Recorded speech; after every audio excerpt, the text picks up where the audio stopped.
డైరెక్ట్గా విన్నవించుకునే సమయం ఇది. శుక్రవారం ఆరాధన అంటే నిర్లక్ష్యం, ఏంటోలే పని పాట లేనుండిపోయే ఒక ప్రార్థన అని చాలామందికి అదే అభిప్రాయం. నువ్వు ఆదివారం వచ్చి నేను ప్రార్థన చేస్తాను ఒక అరగంట అంటే సమయం ఇవ్వగలనా? 10 నిమిషాలు కూడా ఇవ్వలేను నేను. ఆదివారం అంటే ఒక క్రమం ఉంటుంది ఆరాధనలో, ఆ క్రమాన్ని తప్పి నేను పోలేను, ఎందుకంటే సమయం అయిపోతుంది. శుక్రవారం తృప్తిగా ప్రార్థన చేసుకునే అవకాశం మీకు ఇచ్చినా 8 గంటలకు వచ్చి నువ్వు దేశం గురించి ప్రార్థనలు చేసి ప్రపంచం గురించి ప్రార్థన చేసి ఎవడికి కావాలా నీ ప్రార్థన? చెప్పండి. నువ్వు అంతగా దేశం అంటే ప్రేమ ఉంటే 7 గంటకు రా, నువ్వు అప్పుడు చేయి 1/2 గంట ప్రార్థన. 8:30కు వస్తావు, అప్పుడు మొదలు పెడతావు మొత్తం రాష్ట్రము, జిల్లా, సిటీ ఇవన్నీ. కనుక తల్లి, ప్రాముఖ్యత, ఒక ప్రార్థన ఉందంటే దాని ముందు ప్రాముఖ్యత ఏంటో నేర్చుకోండి. ఇంతకాలం ఎవరు మీకు నేర్పలా? ఒకళ్ళేమో తల్లి బ్యాచి, ఇంకోలేమో పిల్ల బ్యాచి, ఇలా చెదిరిపోయి సంఘాలు ఎవడి మీకు తగ్గ బోధలే. ఎందుకంటే కొంచెం మామూలుగా చెప్పామనుకో నాకులాగా, నెక్స్ట్ డే నుంచి సార్ మేరీకి అంత కనపడదు. ఇంకొంచెం సురకేసామనుకో, అదిగో అమ్మాయి గ్లోరీ, ఆమె వెళ్ళిపోద్ది. ఎందుకని? తెలియక పాపం. మీకు తెలుసుకోండి, శుక్రవారం ప్రార్థన అంటే ఆదివారం ప్రార్థన కంటే చాలా చాలా ఇంపార్టెంట్ ఇది. విజ్ఞాపన, వ్యక్తిగత విజ్ఞాపన ప్రార్థన కాలము దీనికి పేరు పెట్టాను. అద్భుత ఆశీర్వాద కుటుంబ స్వస్థత కూడిక, మళ్ళీ శుక్రవారం ఉపవాస కూడిక, ఇన్ని పేర్లు ఉన్నాయి. ఆదివారం ఆరాధనకు ఉన్నాయి అని పేర్లు. ఆదివారం ఆరాధన మా అయితే ఇంకొంచెం క్లాస్ కనాలంటే పునరుద్ధాన దినపు కూడిక. కానీ ఎవరు ఆ మాట అనరు, ఆదివారం ఆరాధన అంటారు. కనుక ప్రియమైన దేవుని బిడ్డలారా, గుండెలు పిండేసి అంత బాధ కలుగుతుంటుంది ఒక్కొక్కళ్ళని చూస్తుంటే. మీ చేష్టలు, మీరు పొందిన మేళ్ళు, దేవుడంటే నిర్లక్ష్యం ఎలా ఉంది తెలుసా? నిజంగా కత్తితో నా గుండెల్లో డైరెక్ట్ పొడిచిన ఇంత బాధపడినేమో నేనేం చేయలేని పరిస్థితి కదా. నా చేతుల్లో ఉంది, నా చేతుల్లో ఏం లేదు. నాకు అప్పగించింది ఏంటంటే ఆయన బాధ్యత, ప్రార్థన చేయ వాళ్ళ గురించి. వాళ్ళకి 4 మాటలు, మంచి మాటలు చెప్పు, వాళ్ళని దారిలో పెట్టు. దారిలో పెట్టమన్నాను కదా, వాడు పైన పడి కొట్టబాక, ఇది కూడా ఇచ్చాడు నాకు, అది కూడా ఇచ్చాడు ఆజ్ఞ. లేకపోతే ఈ పాటికి మీకు ఈ పంతా బగిలిపోయి ఉండేది, కొట్టా తీసుకుని కొట్టుండేవాడిని నేను. కొట్టరాయిళ్ళని అని ఉంటే దేవుడు యేసయ్య, అరే నేనే నీ గురించి దెబ్బలు తిన్నాను రా, నా బిడ్డలు కొడతావరా నువ్వు అంటున్నాడు ఆయన. కానీ మంచి మాటలు చెప్పు, గద్దింపు మాటలు చెప్పు అంటున్నాడు. ఇంత ఉపోద్ఘాతం ఎందుకు ఇచ్చానో మీ అందరికీ అర్థమైపోయి ఉంటుంది కదా. జనులేరి, వ్యక్తిగతంగా మేళ్లు పొందుకున్న ఆ విశ్వాసులేరి, ఇక్కడ కన్నీరు గార్చి, అబ్బో మామూలు ప్రార్థనలు కాదు, సంఘం అంతా అమ్మా మా గురించి ప్రార్థన చేయ, పాస్టర్ గారు మా గురించి ప్రార్థన చేయండి అన్న బ్యాచ్ ఏది? సిన్సియర్గా చేశాం, సిన్సియర్గా సంఘం అంతా చేసింది. కృపను పొందుకున్నారు, వారు దేని గురించి చేయమన్నారో ఆ మేలు పొందుకున్నారు, తెరమరుగైపోయారు.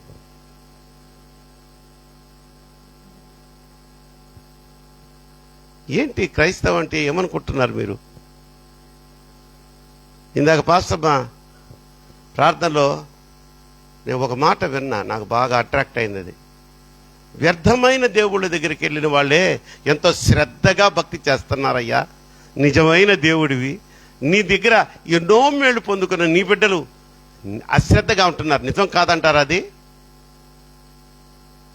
నిండాలమ్మా శుక్రవారం ప్రార్థనకి. అసలు నన్ను అడిగితే నీ పనులన్నీ చూసుకొని అంట్లు దోముకొని వస్తావా? కొంతమంది అది రారు.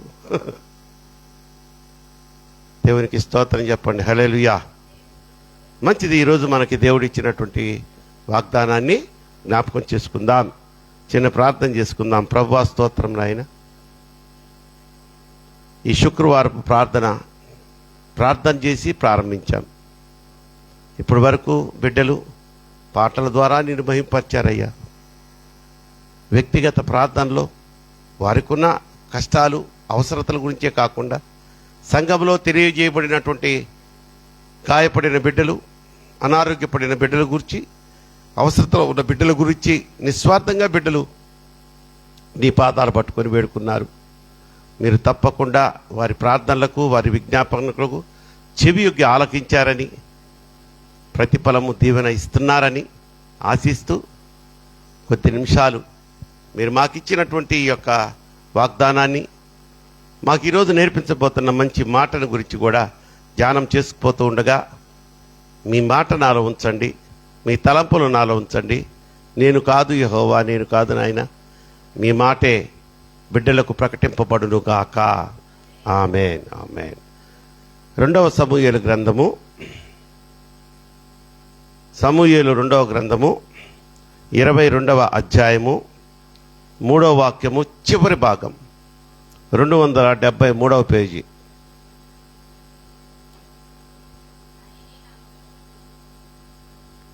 రెండవ సమూయేలు గ్రంథము 22వ అధ్యాయము 3వ వాక్యంలోని చివరి భాగ్యం. ఎస్, చదువు తల్లి. ఆయనే నాకు రక్షకుడు, బలాత్కారుల నుండి నన్ను రక్షించువాడవు నీవే. బలాత్కారుల నుండి మనల్ని రక్షించువాడువు నీవే నాయనా. ఇది ఈరోజు మనకి బలాత్కారుల నుండి మనల్ని రక్షిస్తాడట. అసలు బలాత్కారులు అనే పదానికి ఒక మీనింగ్ తెలిస్తే, హంతకుడు అన్నారనుకోండి, దానికి మీనింగ్ మీకు తెలుసా? తెలుసు. కాబట్టి హంతకుడు అంటే ఓహో, హత్య చేసేవాడు, ఒక ప్రాణాన్ని తీసేవాడు అని, అట్లా ఒక మాటకు అర్థం తెలిసినప్పుడు the value of the word, ఆ మాటలో ఉన్న ఒక విలువ మనకు తెలుస్తుంది.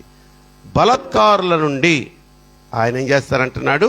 బలాత్కారుల నుండి నన్ను రక్షించువాడవు నీవే ప్రభువా అంటున్నాడు. బలాత్కారులు ఎవరంటే బలవంతులు. ఎందుకంటే వాళ్ళు ఏమన్నా చేయగలరు, వాళ్ళకి చట్టము, అధికారము, వాళ్ళకి శిక్షలే ఉండవు. ఇప్పుడు సమూయేలు ఉన్నాడు, ఆయన చక్రవర్తి, ఆయన ఏం చేసినా చెల్లుద్ది. చెల్లింది కాబట్టే కదా ఆయనకి మేలు చేసిన దావీదుని చంపేదానికి కత్తి తీసుకుని బయలుదేరాడు మంది మార్బలంతో. వాళ్ళనే బలాత్కారులు అంటారు. ఈరోజు లోకంలో మనకి బలాత్కారులు లేరా? చాలామంది ఉన్నారు తల్లి. ఎదిగో ఈ దాదాలు, రౌడీలు అనేవాళ్ళు, వాళ్ళు బలాత్కారులే. ప్రభుత్వ యంత్రాంగంలో కూడా చాలామంది ఆ ఉన్న అధికారాన్ని దుర్వినియోగం చేస్తూ బలాత్కారంగా అంటే బలవంతంగా మనకిష్టం లేని పని మన చేత చేయించడం అనమాట. అలాంటి వారు లేరా ఆఫీసర్స్లో? ఈ విధంగా బలాత్కారుల నుండి నన్ను రక్షించువాడవు నీవే అంటే ఆయన అంటున్నాడు, నేను నిన్ను బలాత్కారుల నుంచి రక్షిస్తాను. అది ఇప్పుడు కాదు, ఈ సంవత్సరం కాదు, లేకపోతే వచ్చే శుక్రవారం కొరకు కాదు. ఈ వాగ్దానం నీ జీవితకాలం అంతా నేను నీకు అనుగ్రహిస్తున్నాను. కాబట్టి దాన్ని స్వతంత్రించుకో, దాన్ని ధ్యానం చేసుకో. అవసరమైన వేళలో ప్రభువా, ఇదిగో ఈ బలాత్కారుల నుంచి నాకు రక్షణ కలుగజేస్తానన్నావు కదా, ఈ పరిస్థితి నుంచి నన్ను విడిపించు నాయనా అని నువ్వు శ్రద్ధగా ప్రార్థన చేసినట్టయితే, నిరాశ నిస్పృహలతో కాకుండా విశ్వాసముతో నువ్వు ప్రార్థన చేసినట్టయితే, తప్పకుండా మన ప్రార్థన ఆయన ఆలకించి, నువ్వు చేసిన ప్రార్థన బట్టి నీ స్నేహితుడు రక్షింపబడతాడు, నీ బంధువు కాపాడబడతాడు. చూడండి ప్రియమైన దేవుని బిడ్డలారా, ఆ బలాత్కారుల నుంచి మనకి రక్షణ కలుగజేయకపోతే క్రైస్తవ్యం అనేది ఈ భారతదేశంలో ఎప్పుడో తుడిచిపెట్టుకుని వెళ్ళిపోయి ఉండేది. మామూలు హింసలు పెట్టారమ్మా, క్రైస్తవుల్ని పెడుతున్నారా ఈ రోజుకి? కరపత్రాలు పంచుకుంటూ, కరపత్రం అంటే ఏముంది? యేసు నిజమైన దేవుడు, యేసుక్రీస్తు రక్తము మన పాపముల నుంచి విడుదల కలుగ చేయను, క్రీస్తే నిజదేవుడు, ఇలాంటి స్లోగన్స్ ఉంటాయి, చిన్న స్టోరీస్ ఉంటాయి, దాంట్లో సాక్ష్యాలు అంతే ఉంటుందమ్మా. పేపరు మీకు తెలుసుగా, పాంప్లెట్స్ ఎంత ఉంటాయో దాంట్లో ఏముంటుంది, సాక్ష్యం ఉంటుంది, దేవుని గురించి 4 మాటలు ఉంటాయి. అవి పంచుకుంటూ రోడ్లో పోతుంటే పల్లెటూర్లలో ఆపేసి వాళ్ళని కొట్టడం, తిట్టడం, ఆడవాళ్ళని లేకుండా నీచంగా మాట్లాడడం. ఇక మరి మణిపూరు ఇటువంటి అస్సాము అయితే చంపేస్తున్నారు అక్కడ. ఇంకా మన దాకా అంత దూరం రాలేదు, కానీ చెప్పలేం, మేబీ ఫ్యూచర్లో రావచ్చేమో. కానీ అటువంటి బలత్కారుల నుంచి ఆ దేవాది దేవుడు మనందరినీ రక్షిస్తూ వస్తున్నాడు గనుకనే ఈరోజు ఇతరులు కుళ్ళుకునే అంతగా క్రైస్తవ్యం ప్రబలిపోతుంది. కొట్టు చప్పట్లు గట్టిగా, అంతే కదా. వాళ్ళకి అసూయ. పోని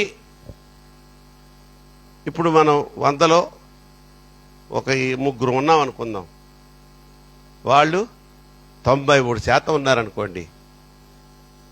ఆ 93% మన క్రైస్తవుల్ని, క్రీస్తుని హేట్ చేసేవాళ్ళు కాదు, అసహించుకునేవాళ్ళు కాదు. 90% మంది దేవుడు, మీ దేవుడు నిజమైన దేవుడు అయ్యా, మాకు తెలుసండి అని ఒప్పుకునేవాళ్ళే. ఈ 3% ఉంటారు చూసారా, వీళ్ళే. వాళ్ళు కూడా ఎందుకు చేస్తున్నారో తెలుసా, ఇది వాళ్ళు దే ఆర్ పెయిడ్ అంట. ఒక్కొక్కడికి నెలకి 2 లక్షలు 3 లక్షలు ఆ సంస్థలు ఉంటాయే పంపిస్తూ ఉంటాయంట. నాకు ఒక స్నేహితుడు చెప్పాడు, వాళ్ళని పోషిస్తారండి, వాడు మంచి వాగ్దాటి ఉందా, ఎటువంటి పరిస్థితుల్లోనా యేసు దేవుడు కాదు అని వాదించగలిగినటువంటి వాక్ చాతుర్యం ఉందా వీడికి, వీడికి నెలకు 2 లక్షలు. ఇక వాడు పొద్దున్న లేచి ఈ ఏమంటారు అబ్బాయి, యూట్యూబ్లో పెట్టడం. కనుక ప్రియమైన దేవుని బిడ్డలారా, ఇటువంటి బలత్కారుల మధ్య మనల్ని బలవంతునిగా ఉంచిన దేవునికి ఒక మంచి స్తోత్రం చెప్దాం. హల్లెలూయా. చూడండి, ఈరోజు వాగ్దానం ఏంటి మనకి, బలత్కారుల నుంచి మనల్ని రక్షించువాడు ఆయనే, మన దేవుడే. ఇది ఈరోజు వాగ్దానం. ఏదైనా ఒక ఇబ్బంది వచ్చింది, బలవంతంగా ఇల్లు ఖాళీ చేయమన్నారు, బలవంతంగా నీ సైటుని ఇంకోడొచ్చి ఆక్యుపై చేసుకొని ఇది నాది అని బోర్డు పెట్టాడు. అలాంటప్పుడు దేవునికి మనం మొరం పెడదాం. దిక్కులేని సావులు తెస్తారు వాళ్ళు. నేను చెప్తున్నాను కదా, చాలా నాకు తెలిసి ఇటువంటి ఇన్సిడెంట్స్. ఒక చిన్న స్టోరీ చెప్పేదా, ఒక విధవరాలు ఎక్కడో కాదు, ఏలూరు పట్టణంలో ఇల్లు కట్టుకుంటా ఉంది. ఇల్లు కట్టుకుంటూ చిన్న, అది మంచి సెంటరు, చిన్న స్థలమే, ఒక 100 గజాలు ఉంటుందేమో.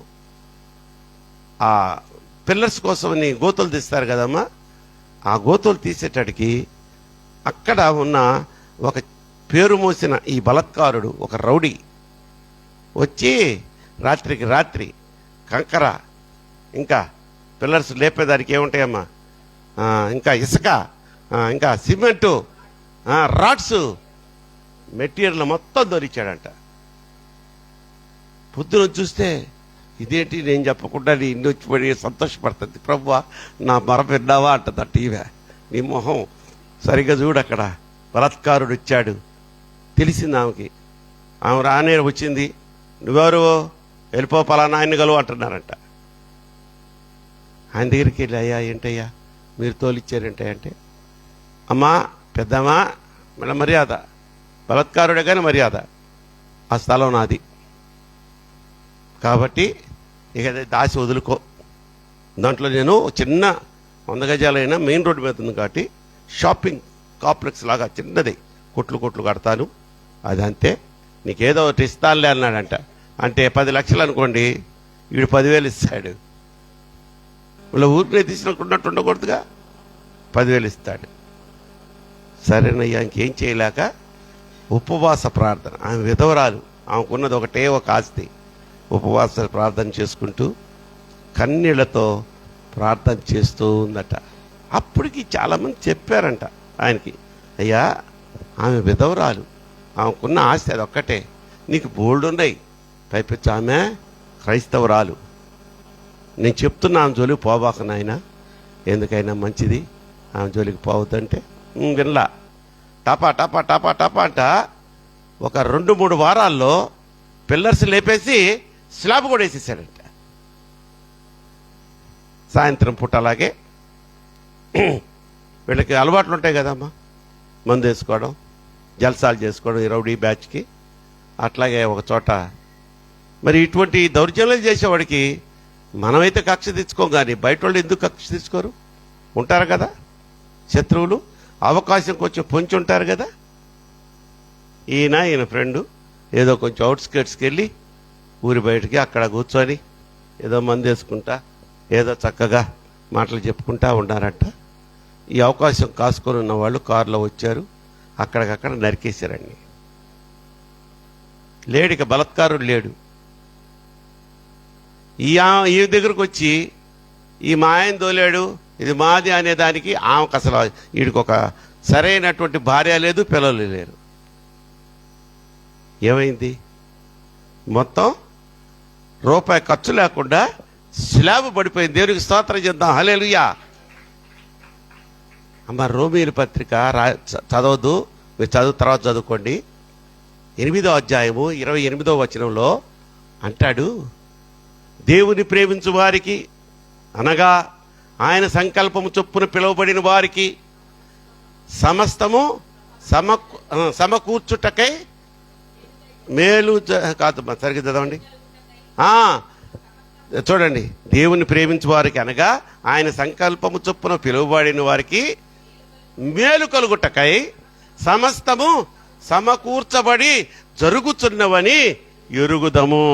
ఎరిగామా లేదా? విధవరాలు కంకర, ఇసుక, సిమెంటు, రాడ్లు, మళ్ళా కూలీలు, ఫస్ట్ స్లాబ్ కూడా వేసాడు, ఇంకా గోడలు కట్టుకోవడమే.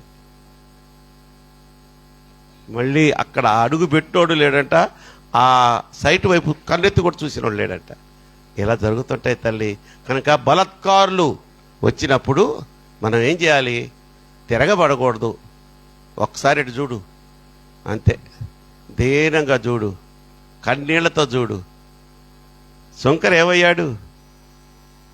ఆకాశం వైపు కళ్ళెత్తి చూడడానికి కూడా ఆయనకి ధైర్యము చాలక, నేను పాపిని, నన్ను క్షమించవా అంటే, వీడికంటే ఈ శంకరి పాపాలు క్షమించబడ్డాయి అన్నాడు.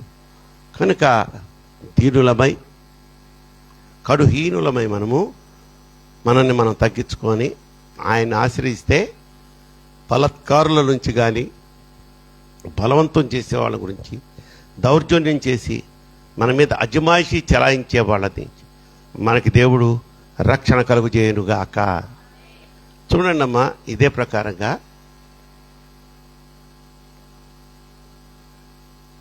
ఒక మంచి మాట కొద్ది నిమిషాలు ధ్యానం చేసుకుందాం. యవనస్తులు వీళ్ళ మీద నేను ఎంతగా నమ్మకం పెట్టుకున్నానంటే, పిచ్చి నమ్మకం, పిచ్చి ధైర్యం, మా యూత్ అంటే. కానీ ఈ రోజుల్లో యవ్వనస్తులు ఎలా అయిపోయారంటే, చర్చిల్లోనే ప్రేమ కలాపాలు. అసలు కలలో కూడా ఊహించనటువంటి పరిస్థితులు కదా.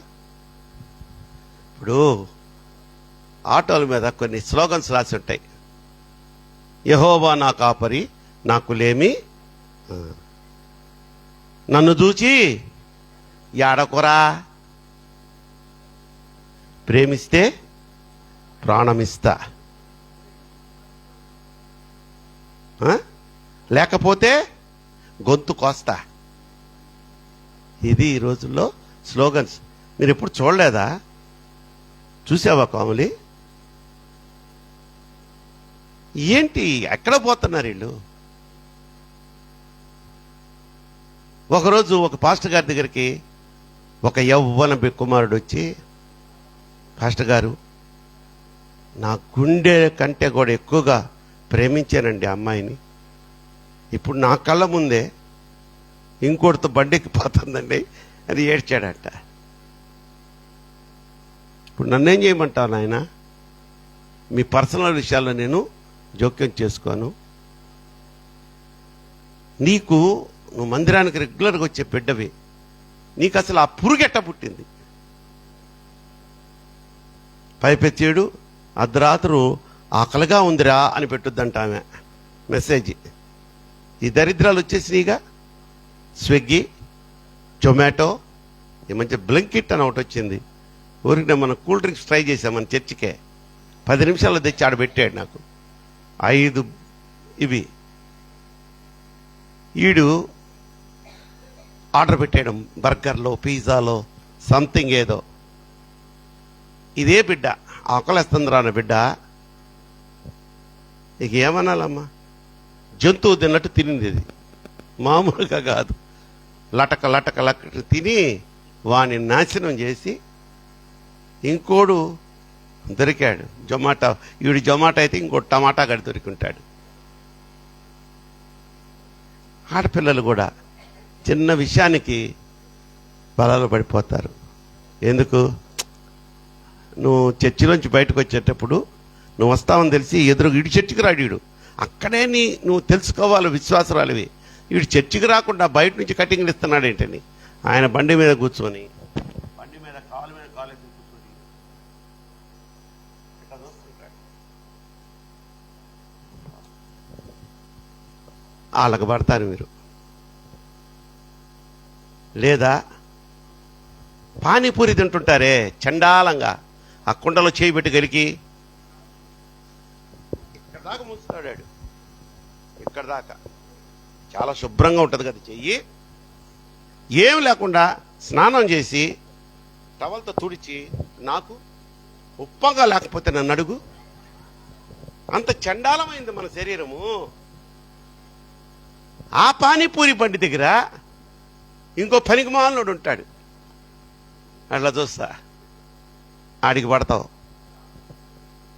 లేదా స్కూల్ దగ్గర కూడా కాపలా కాస్తాడు, వాడికి పడతావు. ఆ తర్వాత సీకేషన్ తాటికాయ ముట్టె. సీకేషన్ తాటికాయ ముట్టె ఎలా ఉంటుందో తెలుసా మీకు? అది కోసి, అది ఏమంటారమ్మా, అది బాగా పక్వానికి వచ్చిందనుకో, ఆ పైన నలుపు తీస్తే లోపల ఉంటుంది తల్లి.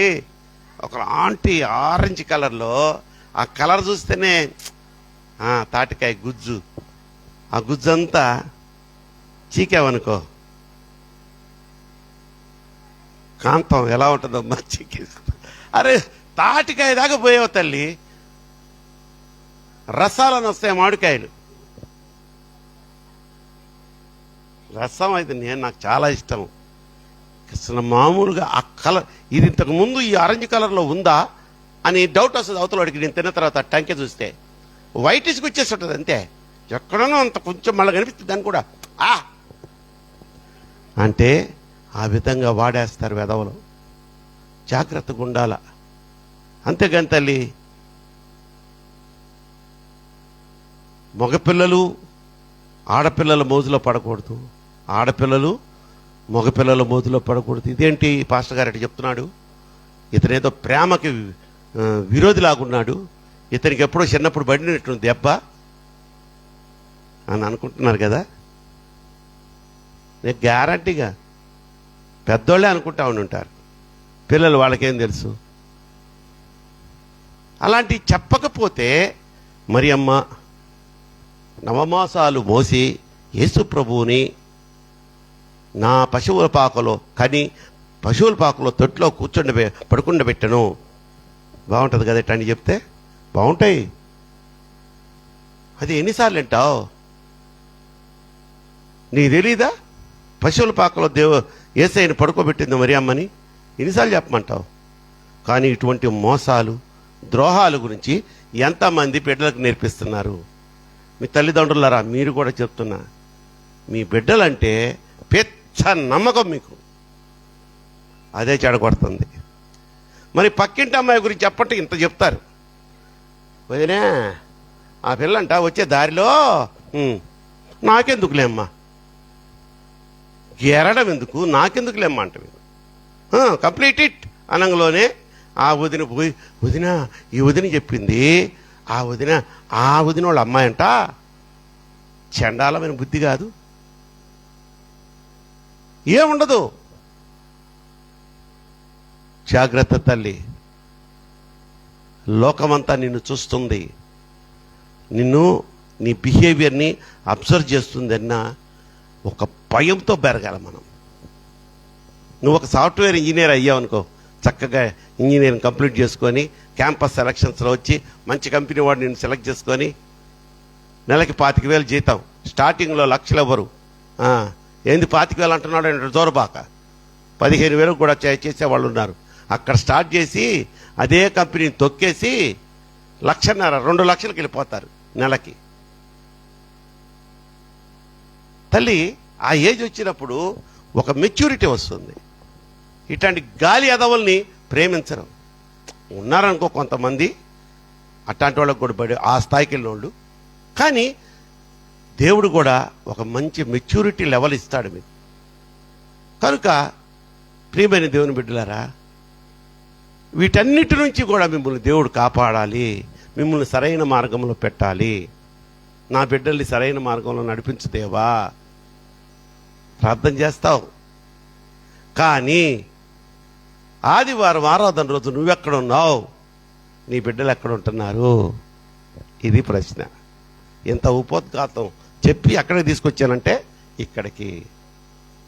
ఇది ఒక పరిశుద్ధ ఆలయం అనేది ఒక పాఠశాల. జగములో ఎవ్వరూ నీకు నేర్పించినటువంటి ఒక బుద్ధివాక్యం చెప్పే, ఒక మంచి నడవడికను నీకు నేర్పించే ఒక శిక్షణ కేంద్రం ఇది. ఇది వదిలేసి నువ్వు మాత్రం ఏదో విధిగా పోకపోతే అమ్మో భయంకరంగా తిడతాడు మా పాస్టర్ గారు. ఈ మధ్యనే విన్నా నా గురించి. భయపడిపోతున్నారంట ఒకళ్ళు ఇంటికి వెళ్ళి ఒకళ్ళు ఆదివారం రాలేకుండా. ఏంటి మీరు ఇంత భయపడిపోతున్నారు ఒక ఆదివారానికి అంటే? మీకు తెలియదు మా పాస్టర్ గారు భలే తిడతాడు అని చెప్పారంట. నేను సంతోషపడ్డా, అమ్మో పర్వాలేదే, నేను తిడతానన్న భయం కొద్ది మంది కన్నా ఉందని చాలా కాలర్ ఎక్కరేసుకున్నా. ఆంటీ దగ్గర కూడా చెప్పా, విన్నావా ఇందిరా, నా బిడ్డలు నేనంటే ఆదివారం చర్చికి రాకపోతే తిడతానన్న భయం వీళ్ళకు ఉంది, అది చాలు నాకు, ఆ భయం కోసమని వస్తారు అని. ఏరి ఈరోజు కాదు, నెల నుంచి చూస్తున్నా. నువ్వు వచ్చి కూర్చున్న ఉపయోగం ఏమని చెప్పు. మనకు వచ్చేసింది, ఒక ఏజ్ వచ్చేసింది నీకు. వీళ్ళని లాక్కు రావాలి పైకి. బోధ జరిగేటప్పుడు ఇక్కడ ఉండాలి వాళ్ళు, చక్కగా వచ్చేవాళ్ళు. ఎందుకు ఆపేసావో నాకు తెలియదు. వాడు చెర్రిగాడు ఈరోజు ఫోన్ నాకు, మీ అమ్మ ఫోన్లోంచి, ఏంటి వెంకటరత్నం ఈమె ఎప్పుడు చేయదు నాకు, ఈమె చేస్తుంది అంకలో నేను చెర్రీని అంటున్నాడు. చెప్పురా ఏనానా అంటే నాకు అప్పుడే అర్థమైంది వీడేదో రికమెండేషన్ చేస్తున్నాడని. చూడంకలో అమ్మ నన్ను ఎక్కడికి ట్యూషన్కి వెళ్ళు, చర్చికి పోతాను మమ్మీ, అక్కడ కాంగో ఒకటాలు ఎవరు లేరు. బిడ్డ చూసేవాడు ఆశ. కనీసం ఆ మాట అన్నందుకు నా తల్లి, అరే నాన్న నిజమేరా, గుడ్ వెళ్ళిపోనా, వెళ్ళిపో. ఒక్కరోజు అసలు ట్యూషన్లో లేదు, చదువు లేదు, సంధ్య లేకుండా గాలికి తిరిగేవాళ్ళు లేరా? వారంలో స్కూలు కాదు ఎగ్గొడతానది వాడు. ఒక్క పూట సాయంత్రం పూట, అది కూడా కాంగో కొట్టేవాళ్ళు లేరు. వాడు ఆశ చూడండి. అని అడిగితే వద్దు నువ్వు ట్యూషన్ పో అంటుంది అక్కలు అన్న. నేను అప్పటికి వాడు ఎట్లా చెప్పాలని, నాన్న ఎన్ని గంటలకు అయిపోద్ది అన్న. 9:30 అయిపోద్ది అక్కలు, ఇంకేముంది మరి ప్రార్థన అయిపోద్ది. ఒక పని చేస్తావా, 8కి పర్మిషన్ అడిగి మా పాస్టర్ గారు రమ్మన్నాడు అని చెప్పి వచ్చేటే లేడీనామే పంపిద్దాం కూడా అంటున్నాడు. అన్ని ప్రయత్నాలు జరిగినాయి. కానీ అటువంటి బిడ్డలు మీ కడుపును పుట్టడం కూడా మీ ధన్యతే, దేవుని సన్నిధి. అంటే ఇక్కడికి వస్తే ట్యూషన్ ఎగ్గొట్టిన దానికంటే ఆనందం ఇక్కడ దొరుకుతుంది. వాడికే ఏం దొరకదు. కానీ దేవుడు అంటే వాడికి ఆ చిన్న వయసులోనే ఏదో ఏర్పడింది, వెళ్ళాలి, నేను మందిరానికి వెళ్ళాలి అని. ఇంత వయసులో వచ్చినా మనకు ఉండదు. 4 బట్టలు ఎక్కువ ఉతికావనుకో, అలిసిపోయానబ్బా.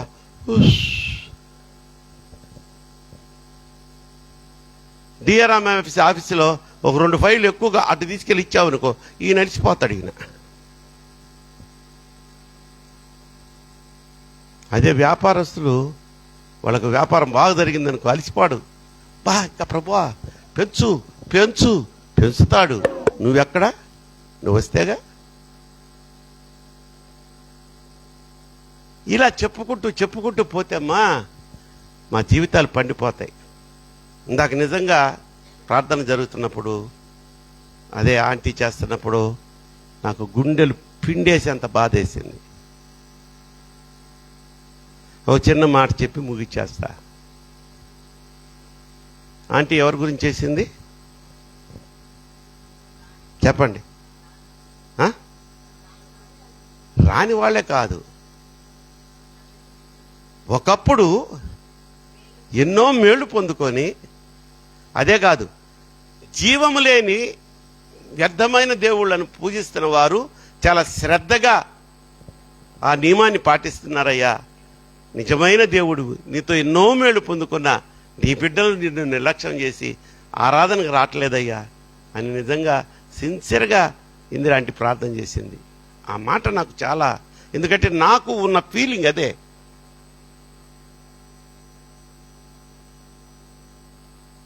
రాజశేఖర్ గారు, మదనపల్లి రాజశేఖర్ గారు పేరు విన్నారా?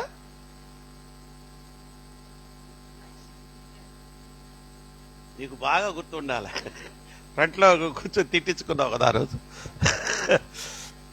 గొప్ప దైవజనుడమ్మా, అందులో నో డౌట్. గొప్ప దైవజనుడు, ఆయనకున్న బిబ్లికల్ నాలెడ్జ్ అద్భుతం. మరి ఆ రోజు ఎందుకనో మన చర్చికి వచ్చి కొంచెం ఇరిటేట్ అయ్యాడు. ఆయన తిట్లు కూడా మనకు ఆశీర్వాదాలే అనుకోవాలి. ఇప్పుడు నేను తిట్టానా మిమ్మల్ని? ఏమైనా తిట్టానా? రైచల్ తిట్టాను నేను?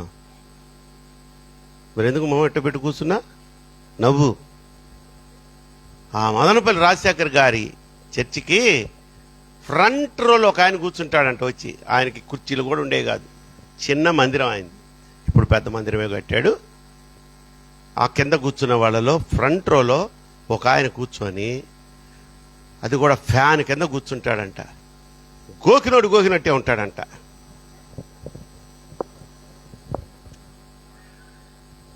ఏంటయ్యా అంటే ఆయనకి సంథింగ్, అదేదో ఎలర్జీ అంటారు కదా, ఏందమ్మది, పోరియాసిసా, ఏదో సంథింగ్, చర్మ వ్యాధి. ఎలాగంటే అల్లాడిపోతాడంట తల్లి. అతను అందరికంటే ఆరాధనకి ముందు వచ్చేవాడు ఎవరంటే అతనే. ఎవరు రారు, పాస్టర్ గారు వచ్చేటోడికి ఆయన వచ్చి కూర్చొని ఉంటాడంట. అందరికంటే లాస్ట్లో వెళ్ళేవాడు కూడా అతనే. దేవుని మహాకృప.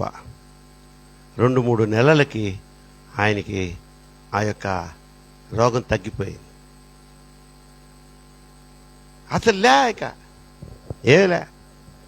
అమ్మా దేవా, నీ మందిరములో ఆయన వచ్చి ఆయన గోడుని తెలియజేసుకొని ఏడ్చి ప్రార్థన చేసినందుకు, సంఘము కూడా ప్రార్థన చేసినందుకు మంచి స్వస్థతనిచ్చావయ్యా అనుకున్నాడట రాజశేఖర్ గారు, పాస్టర్ గారు. అలా చిన్నగా 1 వారం, 2 వారాలు, 3 వారాలు, టోటల్గా నెల కనపడకుండా పోయాడు. అలా కొన్ని నెలలు అయిపోయినాయి. ఈ పాస్టర్ గారు ఏదో తిరుగుతూ ఉంటాం కదా మేము కూడా పనుల మీద, అది ఇది. బస్ స్టాండ్లో కనిపించాడంట ఇతను. అంటే అతనిలాగే ఉన్నాడు. దగ్గరికి వెళ్ళి, అతని పేరు బాబురావు అనుకుందాం. ఇదిగో బాబురావు అంటే, వందనాలయ్య గారు అంటున్నాడండి. ఏం బాబురావు, నువ్వు చర్చికి వచ్చి కొన్ని నెలలు అయిపోయిందే, ఇప్పుడు అంతా బాగానే ఉంది కదండి. అంతా బాగా అయిపోయింది అయ్య గారు. ఎక్కడ అయ్య గారు, తేరుబడి కావట్లేదు అన్నాడట. ఆ మాటకి ఇందాక నేనున్నానే, ఆయనకి గుండెల్లో పొడిచినట్టు, ఆ గుండెకాయని పట్టుకుని ఎవడో పిసికినట్టు బాధ కలిగి, బిజీయా, కుదరడం లేదా? సరేలేయ్యా, నువ్వు మందిరానికి వచ్చేటట్టు ప్రార్థన చేస్తాలే అని చెప్పి వెళ్ళిపోయాడంట ఆయన. ప్రార్థన ఏం చేయలే అన్నాడు. ఆ బాధ తట్టుకోలేక, సరేలేయ్యా నువ్వు మందిరానికి వచ్చేటట్టు ప్రార్థన చేస్తాలే అని అంటే, కరెక్ట్గా 3వ వారం same fellow same spot, same fan, కూర్చొని గోకుతున్నాడట మళ్ళీ. ఇది కథ కాదు, మిమ్మల్ని ఏదో ఎంకరేజ్ చేసే దానికి కల్పితమైనట్టుది. యాక్చువల్గా వాళ్ళ సంఘంలో జరిగింది. అంత పెద్ద దైవజనుడు యూట్యూబ్లో చెప్తుంటే నేను విన్నా. కష్టం వస్తేనే చర్చి అలా అయిపోయింది ఇప్పుడు క్రైస్తవులకి. ఆ కష్టం నుంచి తప్పుకున్నామా ఇంకక్కడి నుంచి లోకాశలు, నేత్రాశలు, జీవపడంబాలు, శరీరాశలు. అది కాదు క్రైస్తవ్యం, అది కాదు భక్తి.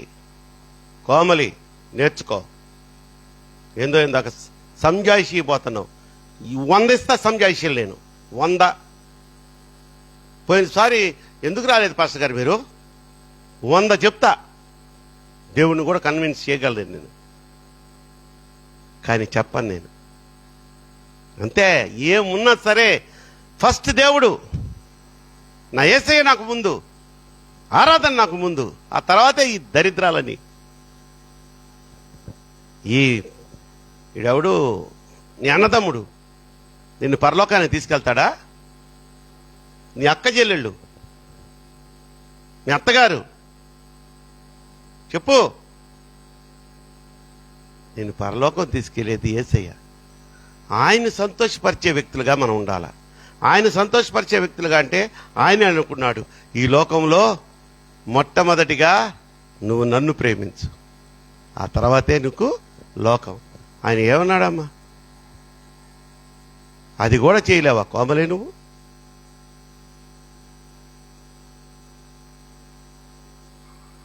దేవునికి మంచి స్తోత్రం చెప్పండి. హల్లెలూయా. చాలా స్లోగా, నిదానంగా, బాధగా చెప్తున్నారు. మీ గుండెలో పిండేసినట్టుంది కదా. సంతోషంగా చెప్పండి హల్లెలూయా.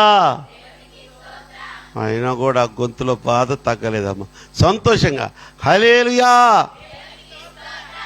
అది అడిగి మరీ చెప్పించుకోవాల్సి వస్తుంది నేను. ఇప్పుడు నేను చెప్పిన దాంట్లో ఏదైనా ఒక్క మాట దిస్ ఈజ్ రాంగ్ అన్నవాళ్ళు డైరెక్ట్గానే ఇప్పుడు లేచి నాతో మాట్లాడచ్చు, లేదా ఈ ప్రార్థన అయిన తర్వాత నాతో మాట్లాడచ్చు. జాగ్రత్త. దేవుడు వెక్కిరింపబడడు. ఆయన నిన్ను శిక్షించడు. నువ్వు శుక్రవారం ఆరాధనకు వచ్చావు, అద్భుతమైన ఆశీర్వాదాన్ని పొందుకున్నావు, స్వస్థతను పొందుకున్నావు, డబ్బులు లేక చస్తున్నావు. ఒకప్పుడు డబ్బులు ఇచ్చాడు, శుక్రవారం ఆరాధన మానేశావు. రోగంతో గడగడగడలాడిపోతున్నావు, గోక్కుంటున్నావు, స్వస్థతనిచ్చాడు, శుక్రవారం ఆరాధన మానేశావు. ఉద్యోగం లేదని ఏడ్చి ప్రార్థనలు చేశావు, ఉద్యోగం వచ్చింది, శుక్రవారం ఆరాధన మానేశావు. ఆయన ఏ శిక్ష నీ మీదకి రానివ్వడు. ఎందుకంటే నిన్ను ప్రేమగా రూపించుకున్న తండ్రి ఆయన. తండ్రి తన పిల్లలను సంహరిస్తాడా, శిక్షిస్తాడా? ఏం చేస్తాడు? ఇట్లా మాట వెళ్ళని బిడ్డల్ని దూరంగా పెడతాడు. దూరంగా పెట్టడం అంటే బాబు అన్నాం అనుకో, పోయిన తర్వాత సారీ నాన్న ఏమనుకో, బాగా నువ్వెవరో నాకు తెలియదు. Get lost.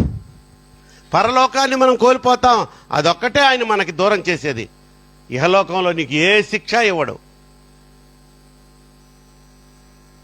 నువ్వు బాప్తిసం పొందుకున్నావు, తిరిగి మళ్ళా మందు తాగుతున్నావు, తాగుతా ఉంటారా? కాలు ఎరగొట్టడు ఆయన, లేకపోతే తల తీసేయడు. తాగు. ఆయన ఉచితంగా ఇచ్చుంటాడే ఆత్మ, దాన్ని కూడా తీసుకోడంటమ్మా. ఒకసారి దేవుడు ఇస్తే ఒక వరం ఫర్ ఎవర్, అంతే. అది కూడా వెనక్కి తీసుకోడు ఆయన. బట్ పరలోకాన్ని శాశ్వతంగా కోల్పోతావు. నీకు పరలోకం కావాలా? నీ ఇంటికి వచ్చిన చుట్టాలు కావాలా? అక్కడ చూస్తాడు తక్కిటేసి. గ్లోరీ ఎవరికి వాల్యూ ఇస్తుంది? ఎవరికి వాల్యూ ఇస్తుంది? పింకీ ఎవరికి వాల్యూ ఇస్తుంది? క్యూటీ ఎవరికి వాల్యూ ఇస్తుంది? తక్కడేస్తాడు. శుక్రవారం మీరు వచ్చేది, అదిగో ఇంట్లో ఉన్నాయి తినండి, మేము పోతున్నాం, మాకు టైం అయింది. వస్తావే, పరవశించిపోతాడు ఆయన. దేవునికి స్తోత్రం చెప్దాం. హల్లెలూయా. నన్ను చూచువాడా, నిత్యం కాచువాడా, నన్ను చూచువాడా, నిత్యం కాచువాడా, పరిశోధించి తెలుసుకున్నావు, నిత్యం నన్ను ఆవరించావు, పరిశోధించి తెలుసుకున్నావు, నిత్యం నన్ను ఆవరించావు. కూర్చుండుట కూర్చుండుట నే లేచి ఉండుట బాగుగా దేవా బాగుగా నన్ను చూచువాడా, నిత్యం కాచువాడా, తలపులు తపనై అన్నీయు నీ విరిగి ఉన్నావు, తలంపులు దేవా అన్నీయు నీ విరిగి ఉన్నావు, చిన్నాను అయ్యా నీ నడచినను పడుకున్నాను, అయ్యా నీ వెరిగి ఉన్నావు, ధన్యవాదం యేసు రాజా, ధన్యవాదం యేసు రాజా. రిపీట్. ధన్యవాదం యేసు రాజా, ధన్యవాదం యేసు రాజా, నన్ను చూచువాడా, నిత్యం కాచువాడా, నన్ను చూచువాడా, నిత్యం కాచువాడా, పరిశోధించి తెలుసుకున్నావు, నిత్యం నన్ను ఆవరించావు, పరిశోధించి తెలుసుకున్నావు, నిత్యం నన్ను ఆదుకున్నావు, నడచినను బాగుగా ఎరిగి ఉన్నావు రాజా,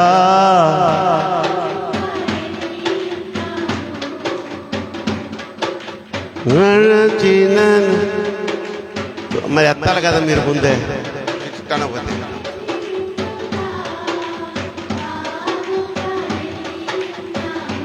మళ్ళీ మళ్ళీ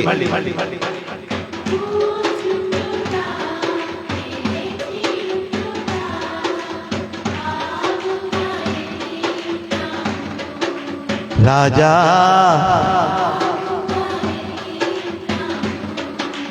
దేవా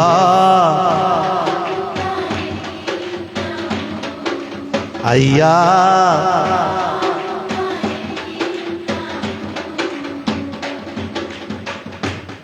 చప్పట్లు కొట్టు గట్టిగా. ప్రార్థన చేసుకుందాం, చిన్న ప్రార్థన చేసుకుందాం. అందరు తలలు వంచండి.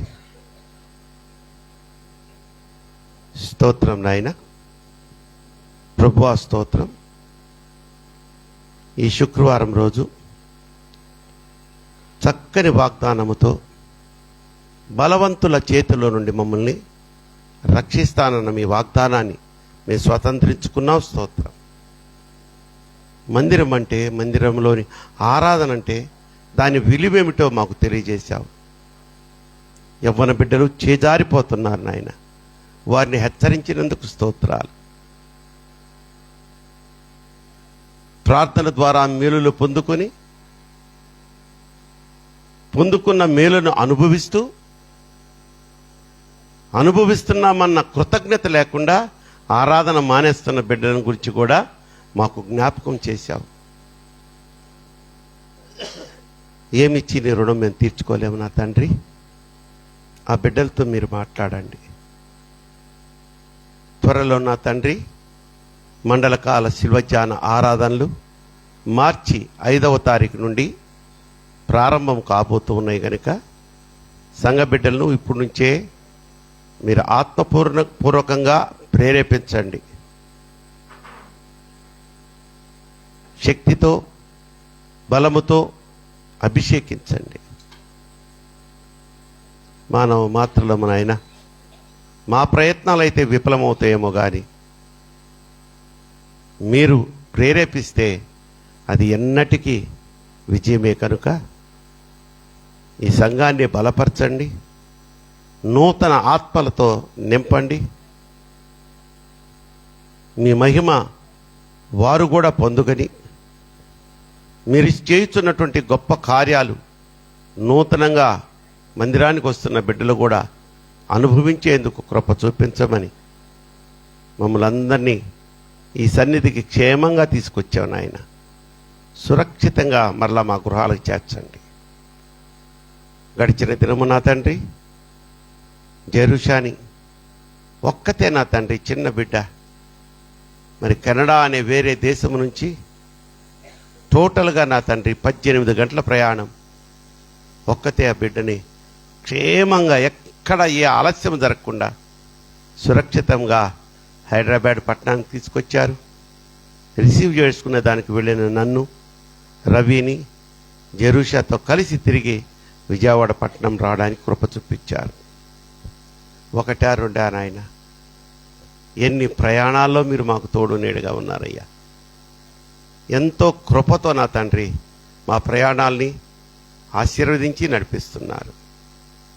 మీకు కోటి కోటి వందనాలు తెలియజేసుకుంటూ, ఎస్ మై లార్డ్, పెద్దమ్మాయి ఆంటీ గారి గురించి ప్రార్థన చేస్తున్నాను. వయోభారంతో కొంత శారీరక బలహీనతతో ఆ బిడ్డ నా తండ్రి హాస్పిటల్లో అడ్మిట్ అయి ఉండగా నీ చిత్తానికి ఆ బిడ్డను అప్పచెప్పుకుంటున్నాను నా తండ్రి. శారీరకంగా చాలా బలహీనమైపోయింది ఆమె.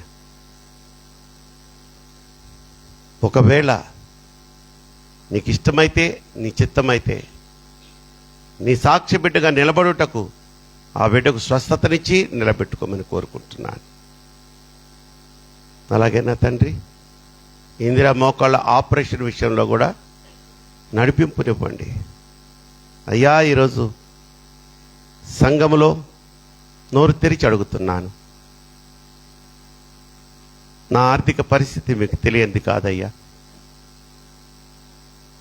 బహుభారమైనటువంటి ఖర్చు ముందుంది.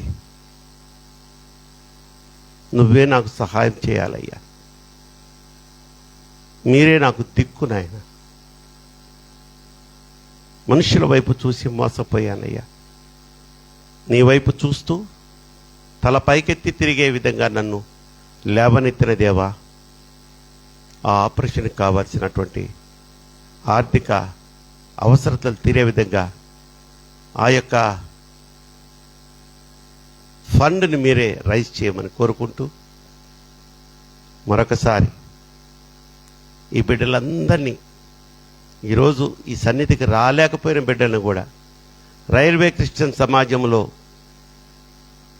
నాటబడిన కుటుంబములుగా ఉన్న ప్రతి బిడ్డను మీ కృపాహస్తాలకు, మీ క్షేమానికి అప్పచెప్పుకుంటూ, మరలా మేము ఆదివారం కలిసి నిన్ను ఆరాధన చేసుకున్నటకు కూడుకునే వరకు మీ కృపాక్షేమములతో, శాంతి, సమాధాన, సమృద్ధి, సంతోషములతో మమ్మల్ని అందరినీ నింపి కాపాడి నడిపించమని యేసునామములో ఈ ప్రార్థన మీకు సమర్పించి బ్రతిమలాడి వేడుకుంటున్నాను నా పరమ తండ్రి, ఆమేన్.